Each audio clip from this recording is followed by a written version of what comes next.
Nos da muchísimo gusto recibir a Carlos Pérez Ricart, aquí el autor de 100 años de espías y drogas, la historia de los agentes antinarcóticos de Estados Unidos en México. Y es un buen momento para conversar sobre lo que está pasando, no solamente en México, porque ahora también es Colombia quien se une a, pues a esta posición de decir, vale la pena seguir librando una guerra que hemos perdido, que perdimos desde un principio. ¿Cómo estás, Carlos? Bienvenido a Los Periodistas. Alejandro, pues como siempre, encantado de estar contigo. Ahora no está Álvaro, pero bueno, siempre contento también. Ya sé, lo mandamos a descansar y qué bueno. Carlos, esta semana, bueno, el domingo es un día importante, fue un día importante porque Petro anuncia que, pues dice, vamos revisando la estrategia contra las drogas porque 1 millón de muertos en América Latina debería ser señal suficiente pues para revisar lo que está pasando. La posición de Petro es muy significativa porque México está exactamente en la misma posición, en la idea de la revisión, y son los dos países, digamos, que son cruciales en la estrategia de Estados Unidos para combatir las drogas. ¿Y tú qué piensas, Carlos? ¿Cuál es el futuro que viene sobre esta guerra ahora que México se hace acompañar por Colombia en esta misma posición? México y Colombia son los países que más han sufrido la guerra contra las drogas desde su anuncio en 1973. Casi medio siglo de guerra contra las drogas. No hay en todo el globo, no hay en todo el mundo ejemplo de dos países que hayan sido tan afectados por la política de prohibición y de criminalización del consumo, del transporte y del cultivo de drogas ilegales. No sabemos el número de muertos, de heridos, de desaparecidos, de secuestrados. Es enorme, las cifras son enormes en cuanto al dolor que han sufrido estos dos países en particular debido a la guerra contra las drogas.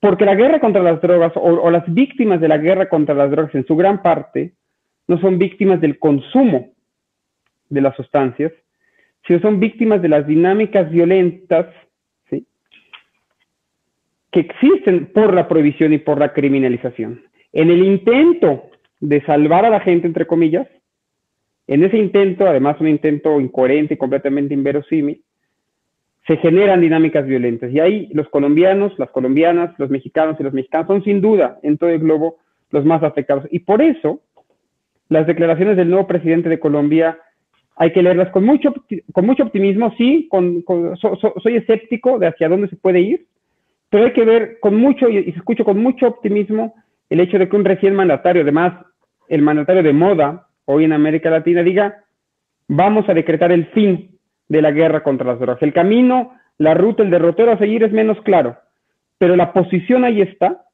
y le extraño yo del presidente de México, le extraño yo de otros líderes, y es muy importante que en Colombia Gustavo Petro esté diciéndonos, hay que ir hacia allá, por lo menos esto ya no lo queremos, ¿sí? Y creo que son muy buenas noticias. Ahora, la posición de Estados Unidos hasta este momento, porque México estaba solo en esta nueva posición, pues es puntero, digamos, en rechazar la guerra como tal. La posición de Estados Unidos sigue siendo la misma. O sea, la presión que se ejerce sobre México, pues es exactamente la misma. Quiere resultados, quiere decomisos, quiere capos detenidos, quiere extradiciones, en fin, es exactamente la misma. ¿Cómo va a poder América Latina, a pesar de que ya sea los dos países más fuertes, cómo le va a hacer a América Latina, Carlos? Dos temas. Es verdad que México ha avanzado en oponerse a la dinámica de atacar solamente a los capos, ha tenido ciertas resistencias en contra de la política de basarse sustancialmente en la erradicación de cultivos. Creo que ha habido algunos avances, pero no hemos logrado avanzar siquiera a regularizar el tema del cannabis. Lo mínimo que se debería hacer no se ha hecho en México. Entonces, aunque México sí, digamos, el presidente López Obrador sí ha esbozado algunas críticas al régimen de prohibición.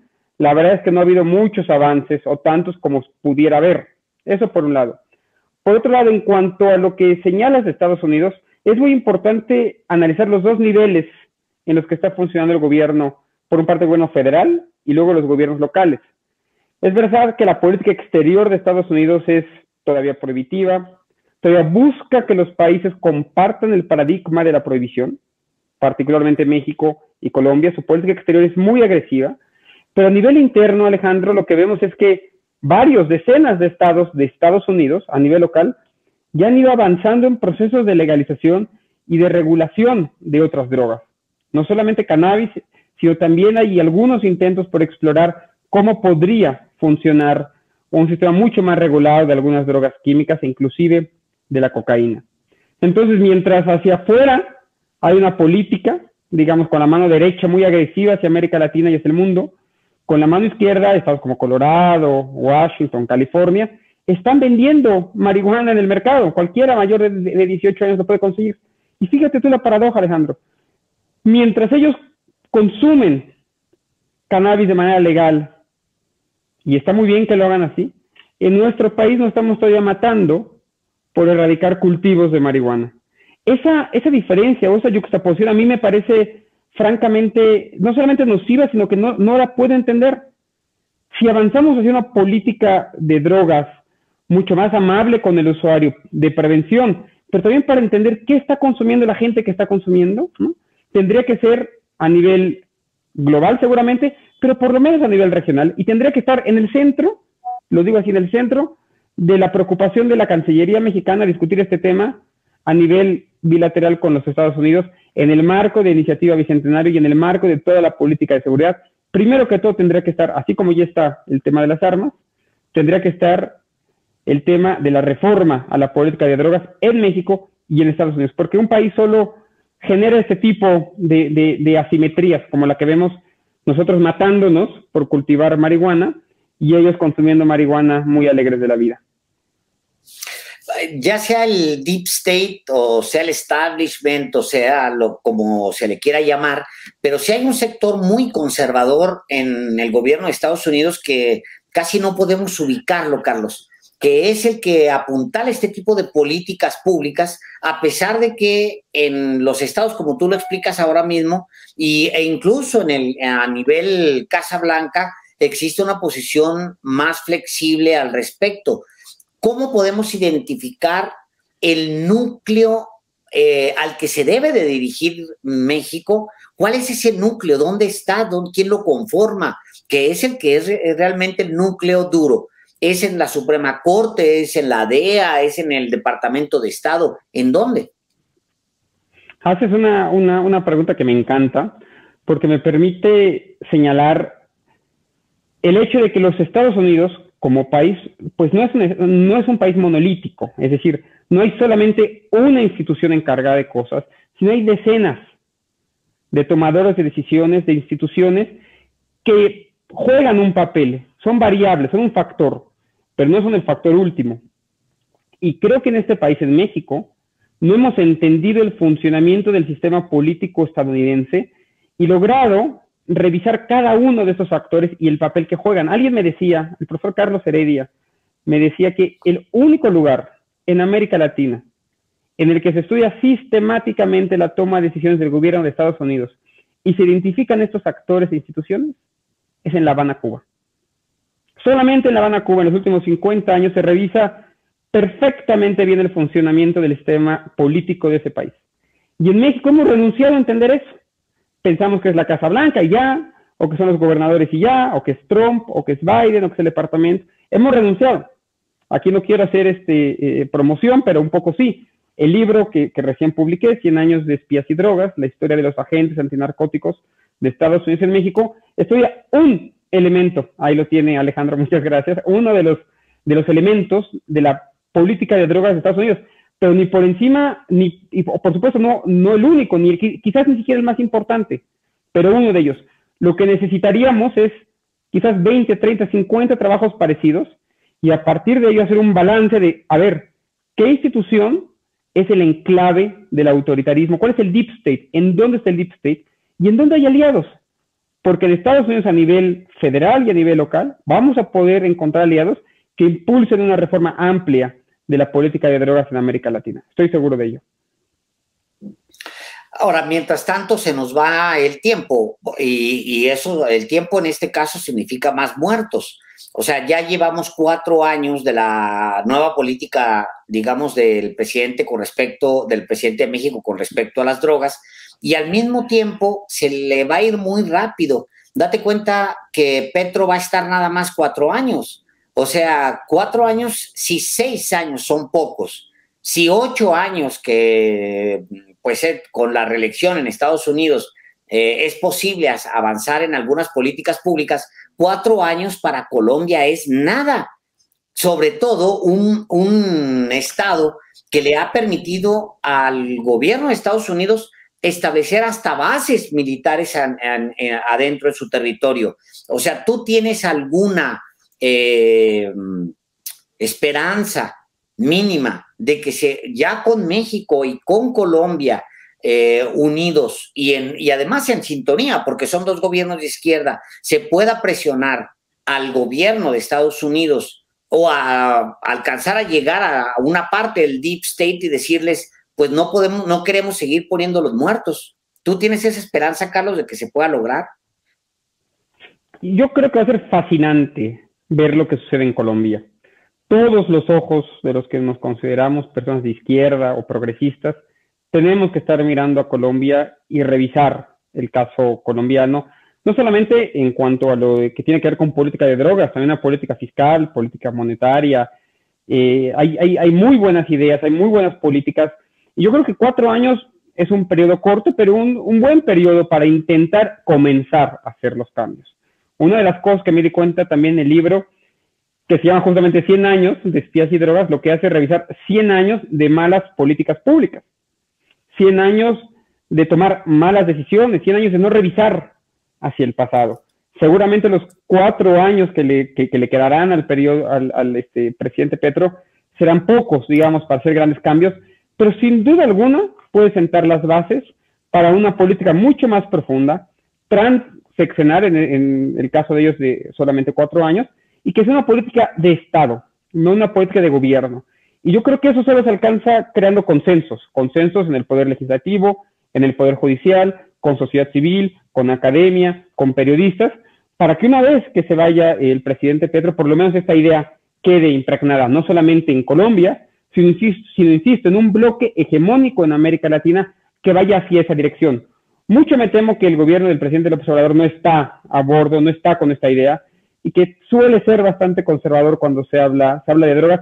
Y si hay un tema que me ha decepcionado, ha sido esa, como la falta de valentía, de energía, para entrar a una discusión seria, que no solamente diga, vamos a hacer mucho trabajo en prevención, no.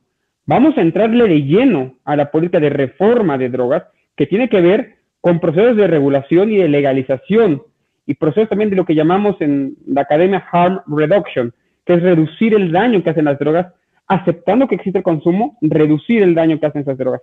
Entrémosle de lleno como política pública en México e insisto, también en la relación bilateral con los Estados Unidos. Como tú dices, el tiempo corre porque cada día que pasa, cada día que nos tardamos en reconocer este problema, este error, está muriendo gente en nuestro país. Y no me refiero solamente a la gente que está muriendo como consecuencia de la política de drogas, sino también por un tema de salud. La crisis de opiáceos, que está matando 90,000 personas todos los años en Estados Unidos, no tarda más que 2 o 3 años en entrar a México. Es un problema del que nadie habla, pero se va a convertir también ya en un problema de salud pública. Vamos a tener las dos peores cosas. El daño que se hace por la prohibición y luego también el daño de salud pública. Y ninguno lo vamos a estar atendiendo bien. Ni uno. Estamos en el peor de los mundos posibles y en 2 o 3 años vamos a tener un serio problema de consumo de opiáceos en nuestro país, tal como se tiene hoy en Estados Unidos. Era muy emocionante ver el domingo la toma de protesta de Petro, como era muy emocionante también hace 4 años ver al presidente Andrés Manuel López Obrador llegar a la presidencia y asumir la presidencia de México. Pero el tiempo literalmente vuela o pasa, como dirían los Tigres del Norte, y de repente te das cuenta que ya se fue y de repente te das cuenta que avanzaste muy poco. En este momento, Carlos, que llega el presidente Petro, habría, digamos, momentum, al menos entre las dos naciones, como para poder sentarse y conversar. ¿Por dónde podrían empezar el presidente Andrés Manuel López Obrador y el presidente Petro, después de conversarlo entre ellos, por supuesto, por dónde podrían empezar a dialogar con Estados Unidos? Creo que estamos ante un momento muy interesante desde el punto de vista de las relaciones internacionales y de América Latina. Yo creo que el presidente López Obrador ha sabido leer muy bien su papel en América Latina, ha interpretado muy bien el conflicto entre Beijing y Washington, ha puesto énfasis en la idea de la integración latinoamericana, ha impulsado CELAC. No me sería raro que también buscara alianzas importantes con el gobierno de Petro, tal como lo buscó ya con Fernández en Argentina, como lo buscó ya con el presidente Castillo en el Perú, y como lo va a buscar de aquí a unos meses cuando el presidente Lula finalmente gane la presidencia de su país ahí en Brasil. Entonces va a crear un bloque realmente interesante que se asemeja mucho o es incluso más avanzado que el de principios de siglo, con Néstor, Kirchner, con el comandante Chávez, etcétera, etcétera, etcétera, que pueden no solamente impulsar este tema, sino muchos otros temas más. Yo creo que en muchas décadas no se había presentado un panorama tan favorable para la izquierda latinoamericana y espero de verdad que esta vez no se desperdicie, porque ya vimos que, como todo, la política y en general la vida es así, va, sube y baja, y ahorita tenemos la fortuna de tener gobiernos progresistas, vamos a ver uno más en otoño si todo sale bien, y objetivamente tenemos que aprovechar, digamos, ese escenario para avanzar temas, y el de política de drogas tiene que estar hasta el centro, porque atañe a todos. Las víctimas son exactamente las mismas en cada país de América Latina.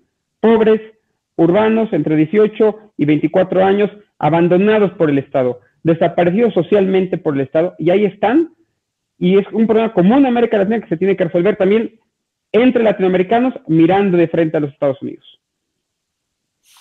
Carlos Pérez Ricart, autor de 100 años de espías y drogas, de verdad fascinante el libro y lo recomiendo muchísimo. Aquí lo tienen ustedes, está ahora mismo en librerías, así que aprovechen, de verdad es un libro que vale mucho la pena para entender este problema tan complejo, tan complejo, que de verdad sí vale la pena entrarle porque nos atañe a todos. Muchísimas gracias por estar hoy en Los Periodistas. Cuando quieras y siempre, encantado de estar contigo. Un gran abrazo.